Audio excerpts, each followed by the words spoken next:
I want to thank you for inviting me to speak today. Most of my words today originate from my book, The $1,000,000 Experience. When our forefathers created this country, people from some states, including New York, were reluctant to join the Union. Alexander Hamilton, in an effort to convince them to join the Union, wrote the Federalist Papers. One of the main points that he emphasized was a common national defense army that would defend all states from foreign invasion. They then established an army and a U.S. Coast Guard to patrol the borders. They created the Constitution, a document that would guide the country in its governing, and then help keep law and order among its people. All politicians and members of the military take an oath to defend that Constitution. It goes like this: I do solemnly swear that I will support and defend the Constitution of the United States against all enemies, foreign and domestic, that I will bear true faith and allegiance to the same, and that I will obey the orders of the President of the United States and the orders of the officers appointed over me, according to regulations and the Uniform Code of Military Justice. So help me God. The National Defense Service Medal was instituted by President Dwight D. Eisenhower and was awarded to any honorable active duty service during the Korean War and later the Vietnam War and all wars since. The ribbon represents high ideals, hardiness, valor, purity of purpose, perseverance, and justice. After boot camp graduation, everyone pinned one on his chest. I laughed at the time and said, it's part of the Everybody Gets a Medal program just for showing up. After a day of exploring in the city of Yokosuka, Japan, and dealing with people who didn't speak English, it was refreshing to return to the ship where I knew people. When I approached the ship, I saw the American flag flying on the fantail.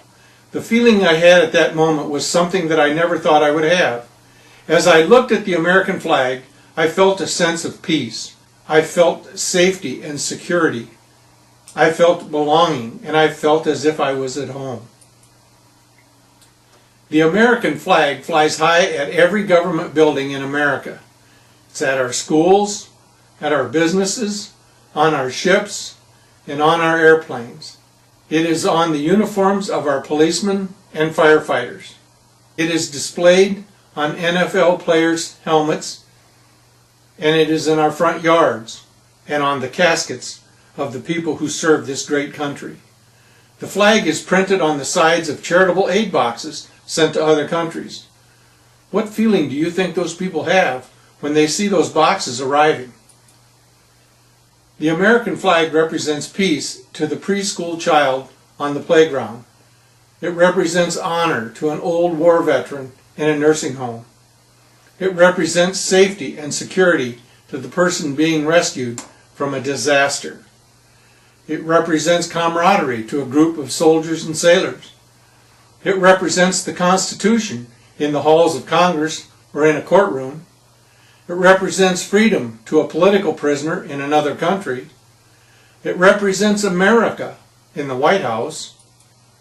It represents all these things at a 4th of July parade in small-town America. How dare anyone disrespect our flag while standing on our soil? The men and women of the United States military fought to defend the ideals represented by our flag. Our flag and the people who defend it deserve respect. I fly the flag at my home 24/7. I did not need 9/11 to happen to fly the flag. When 9/11 did happen, Americans flew the flag like never before. So I know most of them feel the same as I do. They just don't show it every day. According to Rear Admiral William Lee of the U.S. Coast Guard, less than 8% of all U.S. population has ever served in the military. That means we had experiences that 92% of the Americans will never have. As a member of the U.S. military, all my fellow soldiers and sailors and I are now in a category with George Washington, Abraham Lincoln, Dwight D. Eisenhower, and John F. Kennedy, as defenders of the Constitution of the United States of America. We are called veterans, and we are proud of our service and of our country. We are an elite group of Americans. After all these years since my service ended, my heroes are not Superman or NFL quarterbacks, but the men and women of the United States Armed Forces. It does not matter how big or small your role is or was when you were in the military, you are necessary to the overall objective.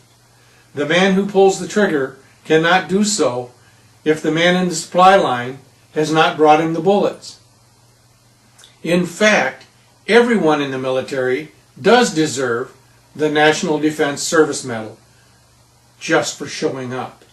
If you have one, wear it with pride. This day is dedicated to all the men and women who served in the United States military, especially to those who gave the ultimate sacrifice, their life. Today I would like to remember the following people. First Lieutenant Larry Maddy, Lieutenant J.G. Ernest Kraja, Lieutenant J.G.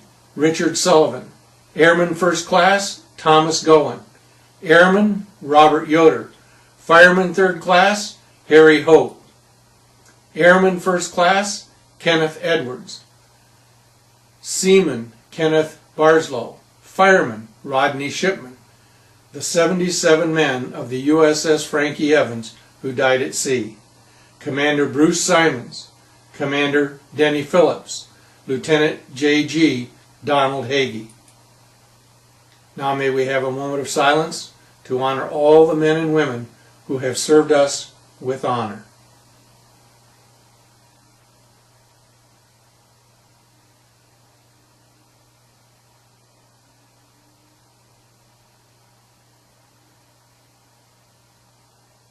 Thank you.